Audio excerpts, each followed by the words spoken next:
महाराष्ट्र के नासिक स्थित एक मल्टीनेशनल आईटी कंपनी में सामने आए कथित लव जिहाद, यौन शोषण और धार्मिक उत्पीड़न के गंभीर आरोपों की गूंज अब भोपाल की सड़कों पर सुनाई दे रही है। शुक्रवार को एमपी नगर में बजरंग दल ने उग्र प्रदर्शन किया, जहां कार्यकर्ताओं ने डीबी मॉल के सामने पैदल मार्च निकालकर आरोपियों का पुतला दहन किया। इस दौरान कार्यकर्ताओं ने मांग की कि नासिक में युवतियों को प्रताड़ित करने वाले दोषियों को कड़ी से कड़ी सजा दी जाए। बजरंग दल पूरे देश में विकृत जिहादी मानसिकता जो देखने में आ रही है, चाहे नासिक का विषय हो, एक प्रतिष्ठित कंपनी के अंदर जिस प्रकार से लव जिहाद का विषय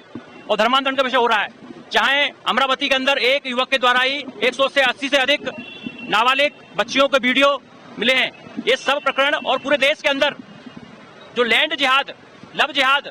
और इस प्रकार की मानसिकता काम कर रही है, उसके विरोध में ये पूरा प्रदर्शन पूरे देश में आयोजित किया गया है। इसमें राष्ट्रपति के नाम ज्ञापन भी देने वाले हैं। बजरंग दल ने मांग करी है कि इन सभी प्रकार के कृत्यों को जो मानसिकता के साथ सुनियोजित किए जा रहे हैं, इनसे पर एक कठोर कानून लाया जाए और साथ साथ इन पर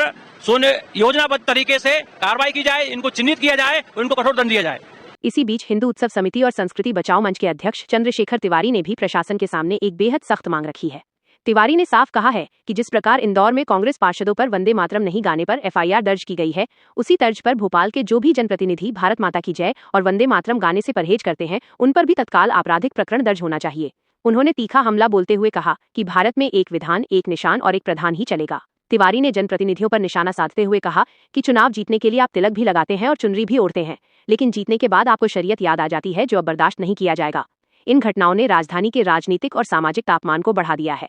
हिंदू उत्सव समिति और संस्कृति बचाओ मंच जिस प्रकार इंदौर में कांग्रेस पार्षदों पर वंदे मातरम नहीं गाने पर